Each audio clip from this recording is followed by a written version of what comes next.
Olá, bem-vindos a mais um estudo em nosso canal Descobrindo a Espiritualidade. Estamos em nosso estudo de número 25 da obra No Mundo Maior, psicografia de Chico Xavier, ditada pelo espírito André Luiz. Estamos no capítulo de número 10, chamado Dolorosa Perda. E, como vimos no último estudo, Calderaro e André Luiz foram interpelados por uma senhora em desespero, que contou um pouco da história da sua filha, e hoje nós vamos aprofundar nessa história. A menina se chama Cecília, e nós vimos no último estudo que ela teve uma vida coroada de bênçãos, mas especialmente materiais. Uma educação primorosa, dinheiro e beleza. E quando a sua mãe desencarnou, ela acabou indo para o mundo, nas palavras de Calderaro, aproveitando, portanto, os prazeres que o mundo oferece. Calderaro então diz que ela acabou engravidando e o espírito reencarnante é um obsessor dela, um perseguidor, que ainda não foi revelada a história dos dois, mas ele a perseguia. Foi direcionado, portanto, à reencarnação e, pelo que parece, ela abortou. Nós vamos confirmar se realmente foi isso que ocorreu, porque Cecília está praticamente enlouquecida, em alienação mental irrecuperável. E Calderaro irá começar a contar a história dela para André Luiz. Nós vimos então no último estudo que após essas primeiras revelações, André Luiz ficou impressionado. Por quê?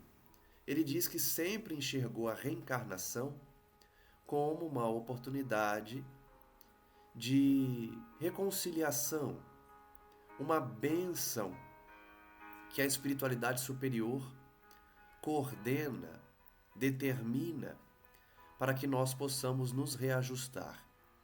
E como Calderaro havia revelado que o obsessor de Cecília reencarnou por muito odiá-la, ele então ficou assustado com essa informação. Calderaro então diz: Deus é o Pai amoroso e sábio que sempre nos converte as próprias faltas em remédios amargos, que nos curem e fortaleçam.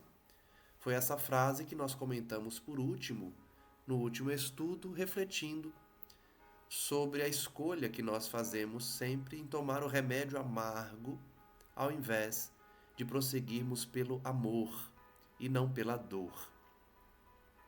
Foi assim que Cecília, a demente que dentro em pouco visitaremos, recolheu da sua leviandade mesma o extremo recurso capaz de retificar-lhe a vida. Olha o que Calderaro está dizendo.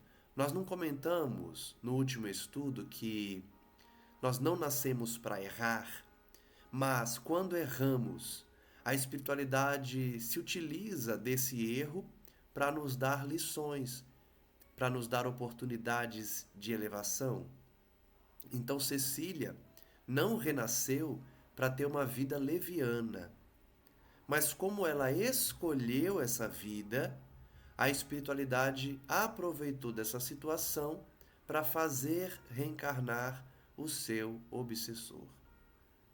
Então a programação não era ela receber, ao menos nessa idade, o seu obsessor. Mas como ela escolheu uma vida leviana, eles providenciaram a reencarnação dele.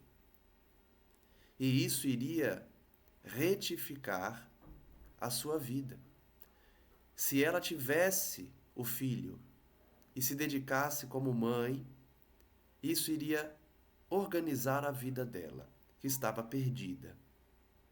Entretanto, a infortunada criatura reage ferozmente ao socorro divino.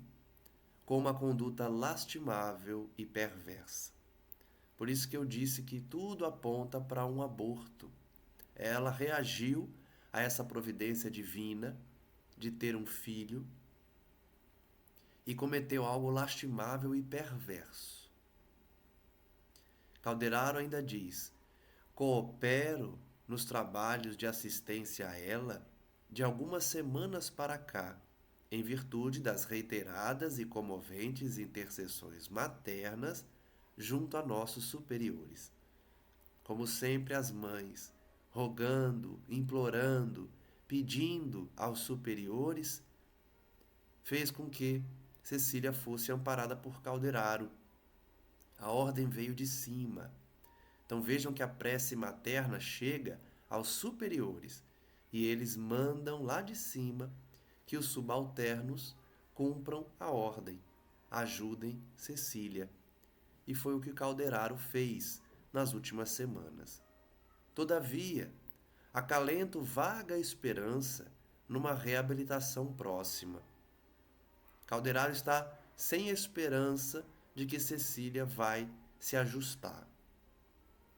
Os laços entre mãe e filho presuntivo são de amargura e de ódio, consubstanciando energias desequilibrantes. Então, a vinculação de Cecília com o seu filho, que é um inimigo dela, traz amargura e ódio. Tais vínculos traduzem ocorrência em que o espírito feminino há que recolher-se ao santuário da renúncia e da esperança, se pretende a vitória. Então ele está explicando que quando isso acontece entre mãe e filho, a mãe precisa renunciar e ter esperança para que possa vencer essa situação. Para isso, para nivelar caminhos salvadores e aperfeiçoar sentimentos, o Supremo Senhor criou o tépido e veludoso ninho do amor materno. Olha que frase linda. Para ajustar os relacionamentos de ódio, de vingança, Deus criou o ninho materno. Para fazer renascer entre os mesmos indivíduos que antes eram inimigos, agora para reajustarem-se, perdoarem-se e amarem-se.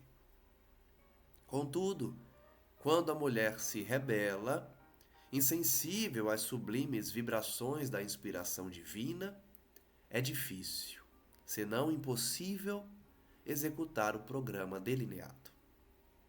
Então Deus deixa tudo prontinho.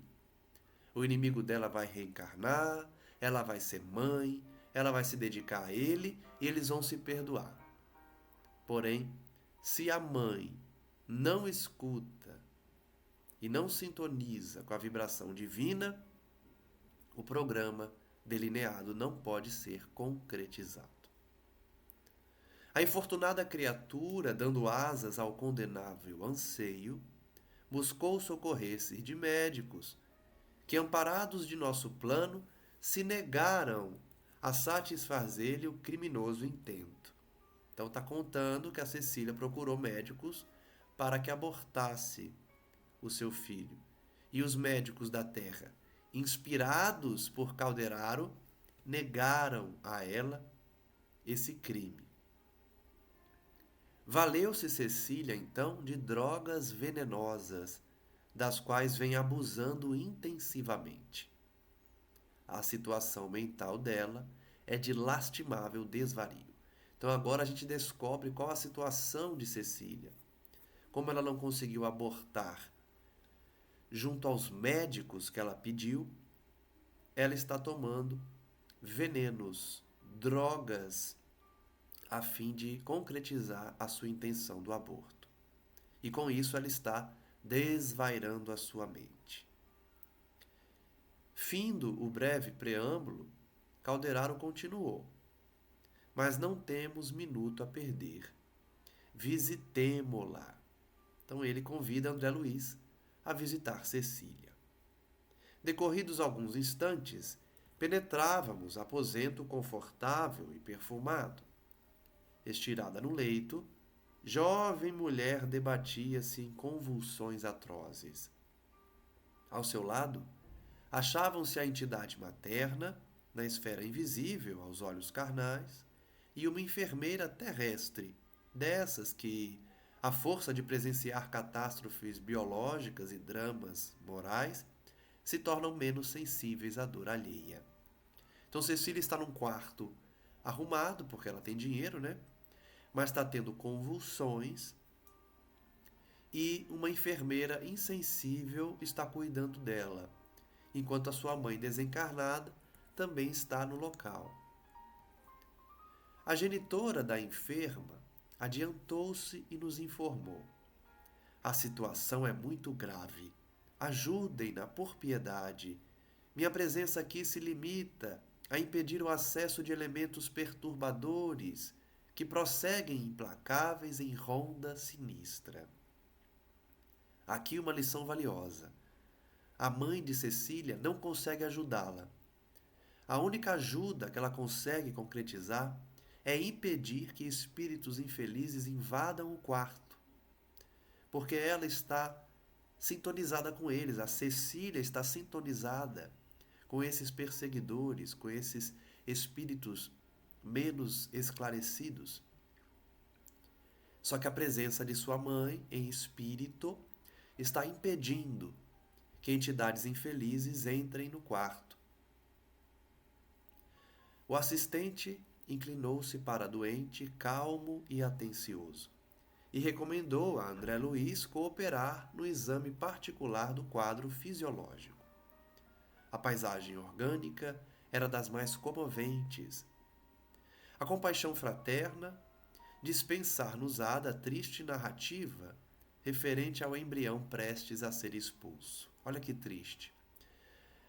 A cena é tão infeliz, é tão dolorosa, é tão violenta, que André Luiz fala que não vai descrever para a gente como o feto está. Porque o feto está sendo expulso pelas drogas que ela usou, pelos métodos abortivos que ela utilizou. André Luiz fala: eu não vou narrar para vocês. Então imaginem que cena infeliz, né? Do feto sendo expulso. Circunscrito à tese de medicação a mentes alucinadas, cabe-nos apenas dizer que a situação da jovem era impressionante e deplorável. Todos os centros endócrinos estavam em desordem e os órgãos autônomos trabalhavam aceleradamente. O coração acusava estranha arritmia e debalde as glândulas sudoríparas se esforçavam por expulsar as toxinas em verdadeira torrente invasora. André Luiz está narrando as defesas naturais do corpo para tentar trazer reequilíbrio a Cecília, porém, o suor intenso não era capaz de expulsar as toxinas que ela se utilizou, que ela absorveu para concretizar o aborto. O seu sistema endócrino estava totalmente desajustado, seu coração batia muito rápido e as glândulas não conseguiam expulsar as toxinas que ela ingeriu. Nos lobos frontais, a sombra era completa. Lembrando que nos lobos frontais ficam as regiões em que o espírito busca o mais alto. Então, se nos lobos frontais estão localizadas as regiões de aspirações elevadas do espírito, é fácil de concluir que Cecília traz eles em sombras, porque ela está sintonizada com a treva. Logo, ela não vai acessar o terceiro andar. Ela não vai acessar o andar das aspirações superiores da vida. Por isso, esse andar está fechado, está em sombras em Cecília. No córtex encefálico, a perturbação era manifesta. Lembrando que o córtex é o segundo andar, é o das funções motoras. Por isso estava totalmente desequilibrado. Por isso também ela estava em convulsões. Somente nos gânglios basais havia suprema concentração de energias mentais, que é o primeiro andar. É o andar do inconsciente, do instinto, das lembranças do passado. Somente nesse andar é que ela trazia concentração de energias da sua própria mente, fazendo André Luiz perceber que a infeliz criatura se recolhera no campo mais baixo do ser. Mais um exemplo na obra de alguém perturbado que foge para a região cerebral onde se situa as memórias, o inconsciente, o instinto. Nós tivemos o caso do Marcelo, em que os seus obsessores forçavam ele a voltar para o passado, acessando as memórias, e o seu córtex das funções motoras se agitavam, e agora Cecília, igualmente, fugia para a região do instinto, das lembranças, não tendo qualquer equilíbrio no córtex e muito menos acessando os lobos frontais. Então André Luiz percebeu que era mais alguém que buscava, fugia, se recolhia ao campo mais baixo do ser, que é o campo do instinto, do inconsciente, das lembranças, dominada pelos impulsos desintegradores dos próprios sentimentos, transviados e incultos. Vejam que no caso dela não era um obsessor diretamente forçando ela a acessar essa região. Era ela mesma, através dos seus sentimentos menos dignos. Dos gânglios basais, onde se aglomeravam as mais fortes irradiações na mente alucinada, desciam estiletes escuros que assaltavam as trompas e os ovários, penetrando a câmara vital, quais tenuíssimos venábulos de treva, e incidindo sobre a organização embrionária de 4 meses. Vejam então o cenário espiritual durante um aborto provocado por drogas, por venenos. Verdadeiros estiletes escuros desciam dessa região menos digna onde Cecília acessava. Descia dessa região e ia até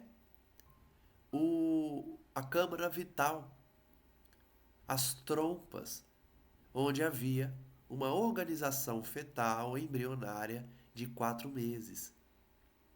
Então ela vai acabar provocando esse aborto, porque está enviando não somente as toxinas no plano físico, mas estiletes escuros de sombra, que também acabavam por descer e atacar o embrião. André Luiz diz: o quadro era horrível de se ver. E vocês imaginem, né? O quão horrível é. Imagine você conseguir ver essa situação. Um feto ali, em formação, e estiletes de sombra descendo e cortando. É uma cena muito forte.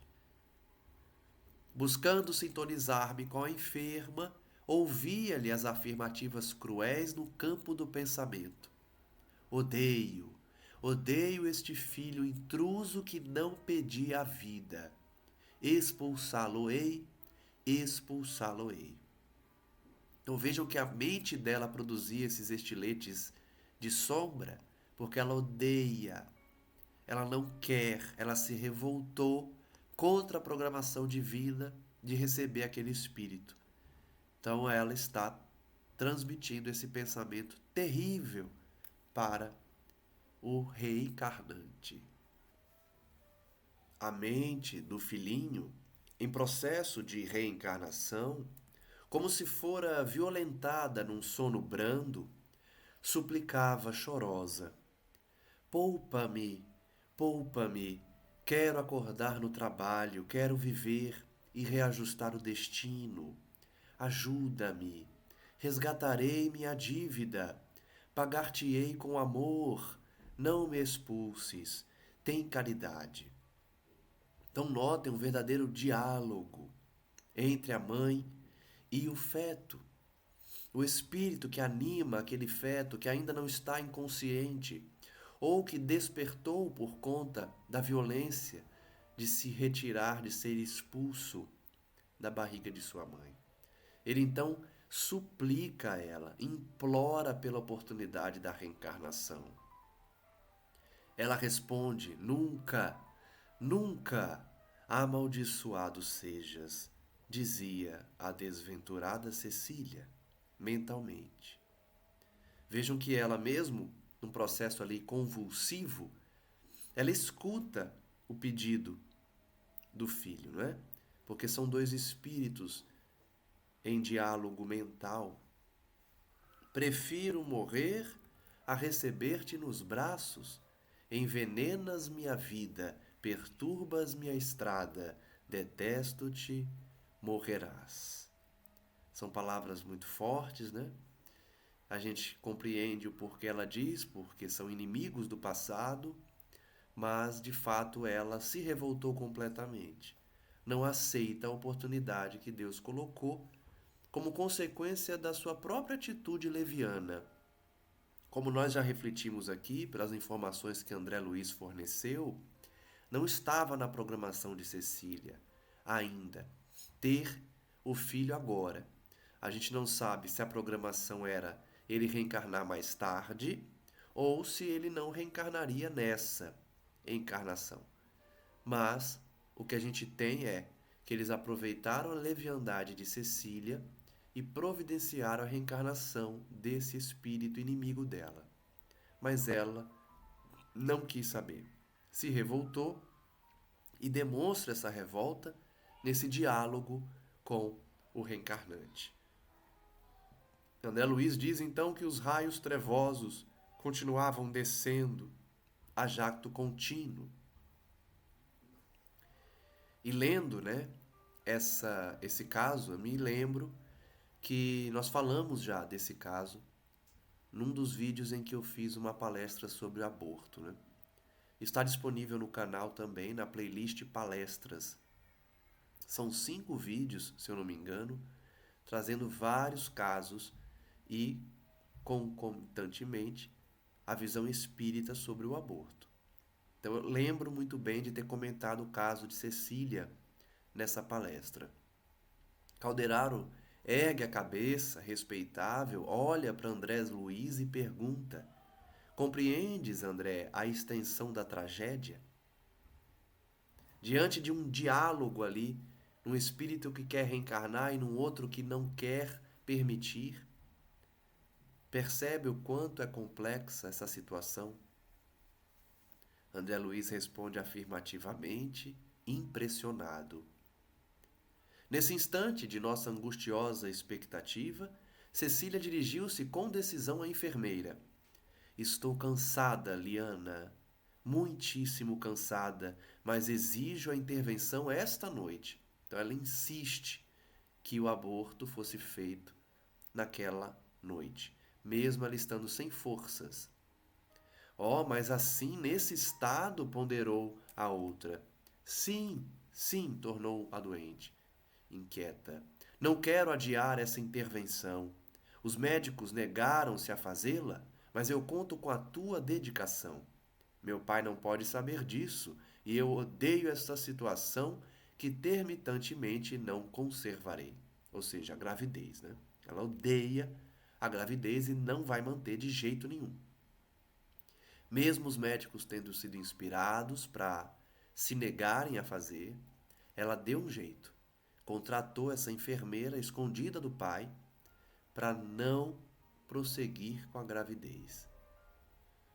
Calderaro pousou a destra na fronte da responsável pelos serviços de enfermagem, no intuito evidente de transmitir alguma providência conciliatória, e a enfermeira respondeu.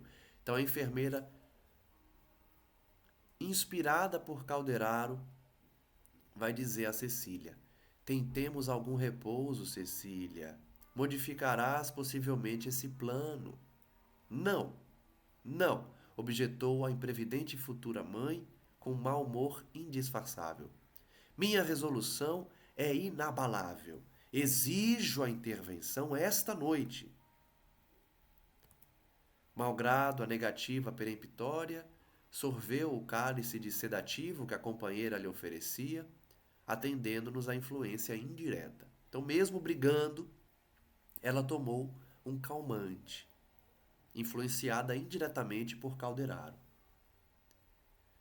Consumara-se a medida a que o meu instrutor desejava. Calderaro tinha por intenção que ela tomasse o sedativo. Parcialmente desligada do corpo físico, em compulsória modorra, pela atuação calmante do remédio, Calderaro aplicou-lhe fluidos magnéticos sobre o disco fotossensível do aparelho visual. Então, com o calmante, ela adormeceu. E Calderaro providenciou um passe magnético para que ela pudesse enxergar o mundo espiritual. Cecília então passou a vê-los, embora de forma imperfeita, detendo-se admirada na contemplação da genitora. Então ela viu a mãe desencarnada ali junto dela. André Luiz diz: reparei, contudo, que se a mãezinha exuberava copioso pranto de comoção, a filha se mantinha impassível. Então, mesmo no lado espiritual, vendo o espírito da sua mãe, Cecília estava séria. Cecília não estava emocionada. Não obstante o assombro que se lhe estampara no olhar. Ela ficou surpresa ao ver o espírito da mãe, mas não se emocionou. A matrona desencarnada avançou, abraçou-se a ela e pediu ansiosa: filha querida, venho a ti para que te não abalances a sinistra aventura que planejas. Reconsidera a atitude mental e harmoniza-te com a vida. Recebe minhas lágrimas como apelo do coração. Vejam como a espiritualidade se preocupa conosco e nos dá inúmeras oportunidades para não cairmos. Várias pessoas orientaram Cecília a não fazer, e agora a sua própria mãe, em espírito, implora que ela não faça. Por piedade, ouve-me. Não te precipites nas trevas quando a mão divina te abre as portas da luz. Nunca é tarde para recomeçar, Cecília, e Deus, em seu infinito devotamento, transforma as nossas faltas em redes de salvação. Então a mãe de Cecília tentava convencer ela falando da bondade de Deus, das oportunidades, que ela conseguiria ter o filho e ter uma vida equilibrada. A mente desvairada da ouvinte recordou as convenções sociais de modo vago, como se vivera um minuto de pesadelo indefinível. A palavra materna, porém, continuou. Então, Cecília começou a imaginar, né, os momentos que ela viveria, a vida que ela queria ter junto à sociedade. E a mãe continuou: socorre-te da consciência antes de tudo. O preconceito é respeitável, a sociedade tem os seus princípios justos. Entretanto, por vezes, filhinha, surge um momento na esfera do destino e da dor em que devemos permanecer com Deus exclusivamente. Então a mãe está tentando convencer ela: não fique lembrando do julgamento dos outros, porque você teve filho nova, porque você teve filho sem ser casada.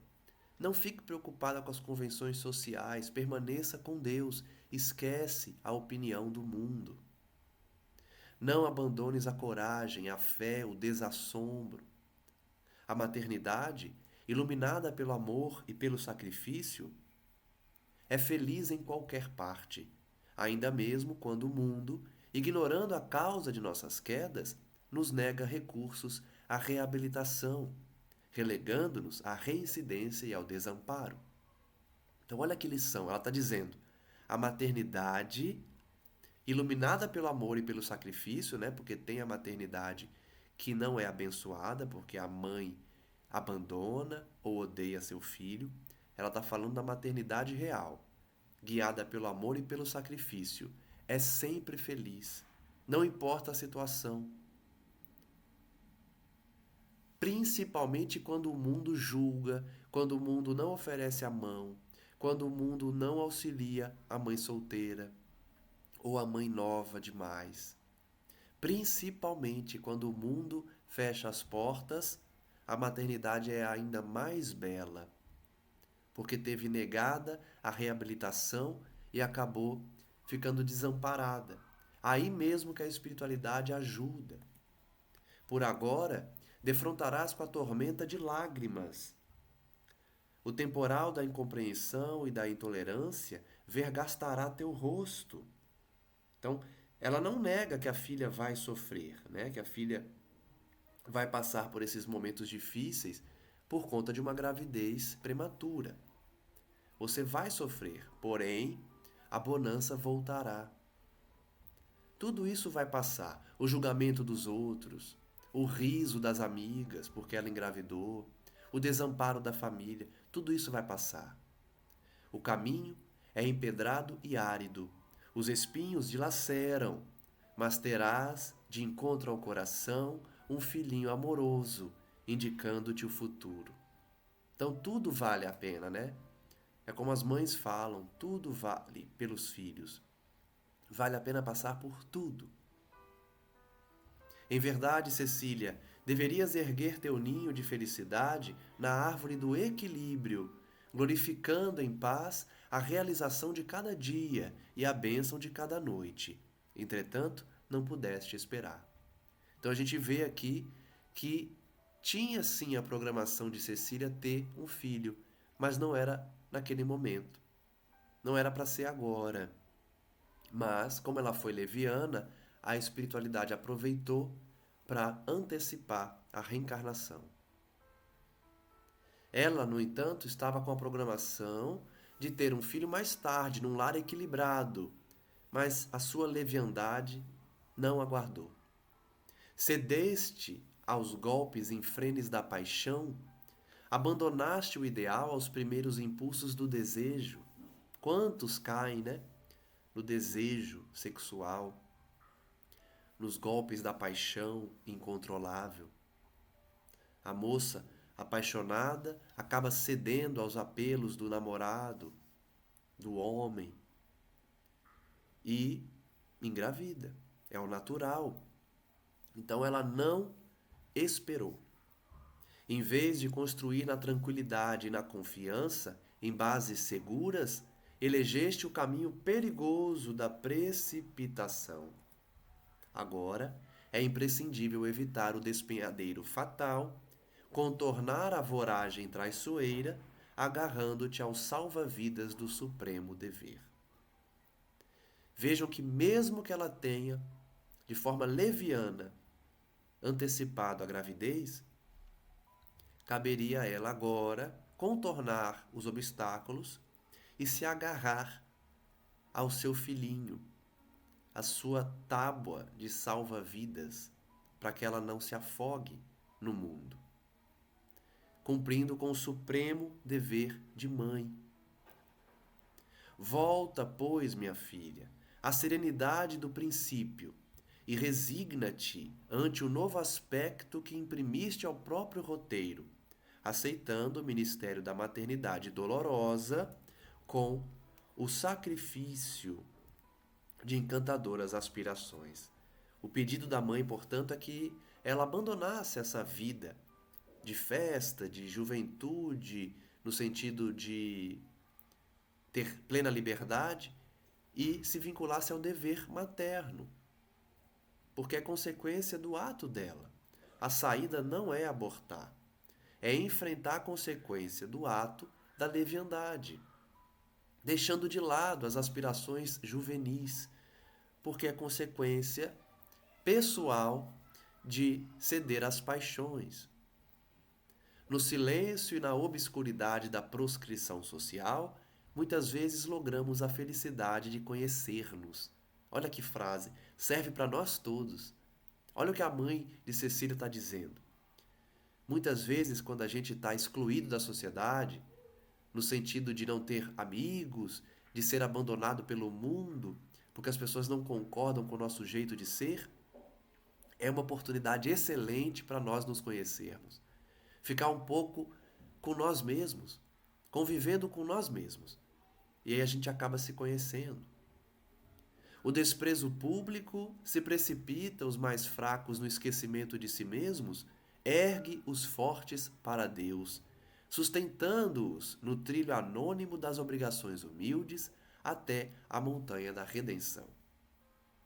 Então, o desprezo público também tem sua função de nos tornar mais fortes para Deus, mais confiantes em nós mesmos, nos amando mais, já que o mundo nos despreza, a gente passa a nos amar, amar a si próprios e, por consequência, ficamos mais fortes para Deus.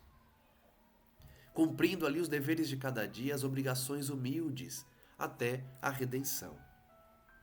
É provável que teu pai te amaldiçoe, que os nossos entes mais caros na terra te menoscabem e tentem aviltar.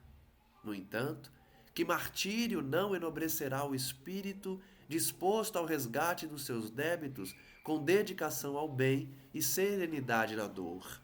Então vejam, é possível sim que o pai de Cecília amaldiçoasse ela, expulsasse de casa, que os parentes condenassem ela por ter engravidado, mas a mãe dela está dizendo: que importa se esse martírio vai te enobrecer, vai fazer você resgatar seus débitos e, com serenidade nessa dor do desprezo, você vai atingir a redenção pessoal. Ela pergunta ainda: não será melhor a coroa de espinhos na fronte do que o monte de brasas na consciência? E aqui a gente pode fazer a correlação com a crucificação do Cristo, né? Já que ele recebeu a coroa de espinhos. Não é melhor receber a coroa de espinhos e estar com Cristo do que ter um monte de culpa na consciência por escolher o mundo? O mal pode perder-nos e transviar-nos. O bem retifica sempre. Então são estímulos que valem para Cecília e para nós todos, para prosseguirmos no bem, porque vale a pena. Não liguemos para o que o mundo vai falar. O mundo sempre vai condenar, sempre vai pelo caminho mais fácil, sempre vai esnobar e não vai estender a mão.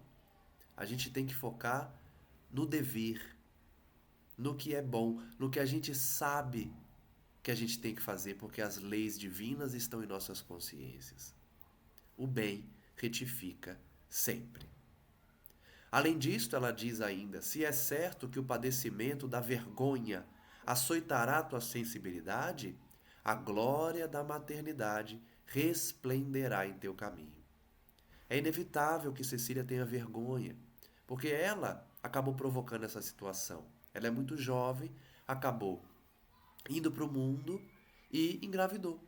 Vai ser vergonhoso para ela, mas é melhor essa vergonha e exercer a glória da maternidade do que assassinar o seu filho e conviver com a dor na consciência de ter cometido um crime. Tuas lágrimas orvalharão uma flor querida e sublime, que será o teu filho, carne de tua carne, ser de teu ser. É uma mensagem que busca incentivar no coração materno esse liame entre mãe e filho, de amor, de carinho, de carne da sua carne, sangue do teu sangue. Que não fará no mundo a mulher que sabe renunciar, que é uma consequência da maternidade quase que para todas, né? A renúncia, o sacrifício que as mães realizam em favor dos filhos traz muitas vezes uma renúncia que redime, que eleva. A tormenta rugirá, mas sempre fora de teu coração, porque lá dentro, no santuário divino do amor, encontrarás em ti mesma o poder da paz até a vitória. Olha que linda essa mensagem que a mãe deu para ela, para convencê-la a ter o filho, a não abortar. Mesmo que do lado de fora esteja chovendo, esteja uma tormenta, um furacão, dentro do coração há um santuário divino de amor, que é o sentimento de mãe e filho. E lá ela encontraria paz para vencer e passar por essa situação. Que, repito, ela mesma causou. Cecília escutava, quase indiferente, disposta a não capitular. Ela ouvia a mãe e não queria responder à mãe. Recebia os apelos sem alteração de atitude. A mãezinha, porém, mobilizando todos os recursos ao seu alcance, prosseguia após fazer um intervalo mais longo. Ouve, Cecília, não te fiques nessa atitude impassível. A Cecília devia estar olhando para a mãe assim, né? Tipo, não concordo com a senhora, né? Não quero ser mãe. Mas ela não falava. Ela estava numa atitude impassível. E a mãe tenta de novo. Ouve, minha filha. Não isoles do cérebro o coração, a fim de que teu raciocínio se beneficie com o sentimento, de modo a venceres na prova áspera. Então a mãe da Cecília estava querendo conscientizar ela pelo coração, porque pela mente não ia dar certo, pelo raciocínio não ia dar certo. Precisa tocar no coração. Não te detenhas em primazias da forma física, nem suponhas que a beleza espiritual e eterna erga seu templo no corpo de carne, em trânsito para o pó. Porque ela viu que a filha estava pensando no corpo que ela ia deixar de ter. Ia deixar de ser magrinha, ia ter aquele barrigão, ia engordar. E aí a mãe falou, não fique pensando no corpo, pensa na beleza espiritual. Que o templo da beleza espiritual não é no corpo da carne, no corpo de carne. A morte virá de qualquer modo. Hoje mesmo eu vi um vídeo criado por inteligência artificial que criou um vídeo de uma criança, né, um bebê, que vai passando os anos. E aquele bebê lindo se torna uma menina linda, depois uma mulher linda. E aí vai envelhecendo, uma senhora bonita, uma idosa. E vai envelhecendo, é natural, até que venha o desencarne. Então, a morte virá de qualquer modo. Que ela não pensasse em aborto apenas por conta do corpo físico dela. Porque depois do desencarne, a morte traria a realidade que confunde a ilusão. Não persistas no véu da mentira, humilha-te na renúncia construtiva. Toma a tua cruz e segue para a compreensão mais alta. A mãe rogava, pedia para a filha despertar o lado espiritual, o lado do sentimento, porque tudo que é da carne ficaria na carne, só que ela levaria para sempre o crime e aquele ato terrível contra o seu filho. No teu madeiro de sofrimento íntimo, ouvirás enternecedoras vozes de um filho abençoado. Se te alancear o abandono do mundo, será ele junto de ti o suave representante da divindade. Então a mãe tentava despertar nela o sentimento de companheirismo que o seu filho lhe traria durante a sua vida. Mesmo que o mundo a rejeitasse, a ofendesse, o filho dela estaria ali, representando Deus na vida dela. Que falta te fará o manto das fantasias, se dois pequeninos braços de veludo te cinjam carinhosos e fiéis, conduzindo-te à renovação para a vida superior.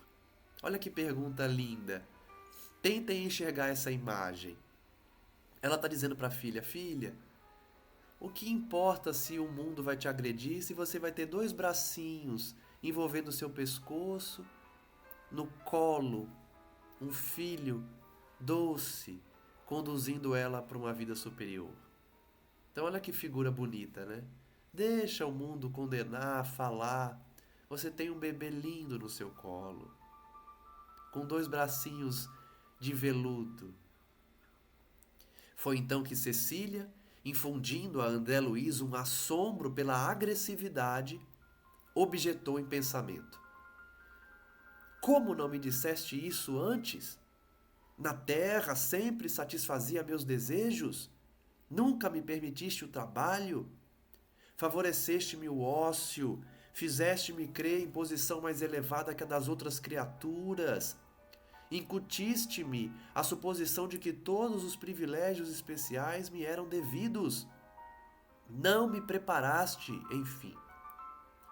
Então vejam que aqui a gente traz aquela lição que já comentamos do dever dos pais, né?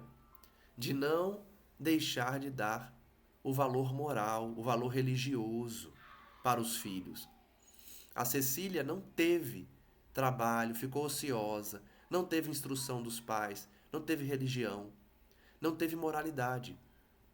O que não significa que ela culpe os seus pais simplesmente. Ela também tem responsabilidade por suas escolhas, mesmo que os pais não tenham passado o mínimo de moralidade, porque ela é um espírito imortal, ela traz as suas tendências, ela traz os seus conhecimentos, então ela não pode culpar os pais somente, né? Os pais, os pais dela têm culpa? Tem, por não ter cumprido fielmente o dever ideal, que é passar religião ou valores morais para os filhos. Eles tinham que ter passado para Cecília os valores morais. Só que ela também não pode simplesmente culpá-los pelo fato dela ser assim. Ela também tem a sua parcela de culpa. Mas nesse momento ela atacava a própria mãe. Estou sozinha com um problema atribulativo. Não tenho agora coragem de humilhar-me. Esmolar serviço remunerado não é o ideal que me deste. E enfrentar a vergonha e a miséria será para mim pior que morrer. Não, não, não desisto, nem mesmo a tua voz, que a despeito de tudo ainda amo. É-me impossível retroceder. Então aqui certamente a mãe de Cecília vai ficar muito triste, porque ela vai perceber, realmente eu não dei os valores morais para ela. E ela está dizendo, você está me pedindo para aceitar a vergonha, aceitar qualquer emprego, mas você nunca me passou isso quando estava encarnada. Você sempre me colocou num pedestal, que eu era superior aos outros, que eu não precisava trabalhar. Agora você quer me falar de renúncia? De trabalhar? Não vou aceitar. A comovedora cena estarrecia. Observava eu ali o milenário conflito da ternura materna com a vida real. A venerável matrona chorou com mais amargura, agarrou-se à filha com mais veemência e suplicou: perdoa-me pelo mal que te fiz, querendo-te em demasia. Olha só, a gente precisa ter cuidado com isso, né? Querer em demasia os filhos. O querer aqui é no sentido de amar, né? É igual do espanhol, te quiero. Te quiero é te amo em espanhol. Então ela fala, eu te amei de forma exagerada. Na verdade, foi um afeto que é muito comum nos dias atuais, né? Sempre foi, na verdade, dos pais colocarem o filho numa bolha, não deixar ele sofrer nada, resolver tudo pelo filho. Então ela pedia desculpa, eu exagerei no afeto. Emmanuel fala disso também. A gente tem que ter o cuidado de não ser severo demais e nem exceder no afeto. Ele não usa a expressão amor, porque amor nunca é demais. Agora, afeto excessivo pode trazer, por exemplo, consequências como essa da Cecília. Ó filha querida, nem sempre o amor humano avança vigilante. Por vezes a cegueira nos compele a erros clamorosos que só o golpe da morte, em geral, expunge. Então, a gente vai refletir no finalzinho do estudo de hoje, nessa parte, para a gente relembrar que os pais têm a responsabilidade de passar os deveres, os valores morais para os filhos, de exercer a sua função de paternidade e maternidade, mas tem que tomar um cuidado muito grande em não privar o filho dos valores morais e, além disso, não permitir que os filhos fiquem numa bolha protetiva em que nenhuma frustração os alcance, nenhum dever, nenhuma responsabilidade passem por suas mãos. Porque isso é um mal que você faz ao filho. Vejam que no caso da Cecília, ela cobrou a sua própria mãe pelo fato dela estar nessa situação. Já adiantei que ela não pode fazer isso de forma completa, simplesmente culpar os pais, porque ela também tem a sua parcela de realizar aquilo que desejava, o seu livre-arbítrio. Mas é importante, serve como alerta para todos nós. Saibamos passar para os nossos filhos os valores morais, os princípios, uma religião e, principalmente, os valores como humildade, simplicidade, dever filial, fazer algum tipo de atividade de trabalho, não encher a criança de presentes a ponto dela desvalorizar o valor das coisas. Enfim, são conselhos que as obras de André Luiz nos trazem. No caso da Cecília, portanto, nós vamos continuar esse caso para verificar o que acontece, se ela de fato vai se convencer ou não. Mas já refletindo que ela está numa situação por abandonar por completo qualquer sentimento de fraternidade. Ela não se sentia preparada para amar aquele filho agora. Ela queria era continuar com os seus princípios que a sua mãe alimentou, mas que ela manteve. Reflitamos assim nas lições do estudo de hoje, pedindo à espiritualidade amiga que possa abençoar a cada um dos que nos escutam e que, se algumas daquelas que estão nos ouvindo nesse momento já foram mães, já estiveram grávidas, cometeram o aborto ou estão pensando em cometer, que elas possam nesse momento ser iluminadas, Senhor, por Ti, por seus emissários, pelos mentores da atividade, pelos guias de cada uma delas, para que elas possam perceber a beleza da maternidade, que vale a pena a renúncia e o sacrifício, porque nós não temos o direito de impedir a vinda de um espírito na Terra. Se aconteceu, é porque há uma programação dessa criança nascer e ela será motivo de muita alegria. Que as meninas, as mães, possam refletir que vale muito mais a pena cumprir o seu dever do que ouvir o mundo, ouvir os conselhos dos materialistas, daqueles que desprezam a vida e prezam pelos bens materiais e os prazeres da carne. Que elas possam, Senhor, ouvir esse chamamento que também vem dos espíritos superiores, para que atendam ao pedido divino de serem mães, de receberem espíritos endividados, espíritos vinculados a elas, espíritos que trarão muitas vezes alegrias infinitas ao lar e que serão seus companheiros, a fim de que oportunizem a reencarnação e possam ao mesmo tempo saldar as dívidas do passado e construir um futuro feliz. Até porque o crime do aborto traz muita infelicidade. Além de privar um espírito da reencarnação, pode criar uma obsessão, além da angústia e da amargura no coração materno em pensar como ele seria, como ele estaria hoje, o que ele poderia estar fazendo comigo, fruindo das alegrias aqui da terra. Então que nós possamos refletir sobre isso e valorizar a vida, sempre. Valorizar também a programação espiritual, confiar em Deus, de que Ele está enviando alguém que precisa nascer junto de nós. Por isso agradecemos, Mestre, pelas oportunidades que nós tivemos ao reencarnar, por nossas mães não terem nos abortado e permitirem que estivéssemos aqui hoje, respirando, falando, pensando, estudando, se desenvolvendo, evoluindo. Agradecemos, portanto, às nossas mães e rogamos que a sociedade possa enxergar a beleza da maternidade e valorizar essa oportunidade de amor. Muito obrigado, mestre amigo de sempre, e que o maior exemplo de maternidade de Maria Santíssima possa envolver a todas as mães, de primeira viagem, de segunda, de terceira, enfim, todas que exercem esse ato de amor, de renúncia e de sacrifício que eleva a alma. Graças damos a Ti, Senhor, hoje e sempre, e que assim seja. Um forte abraço a todos e até o próximo estudo.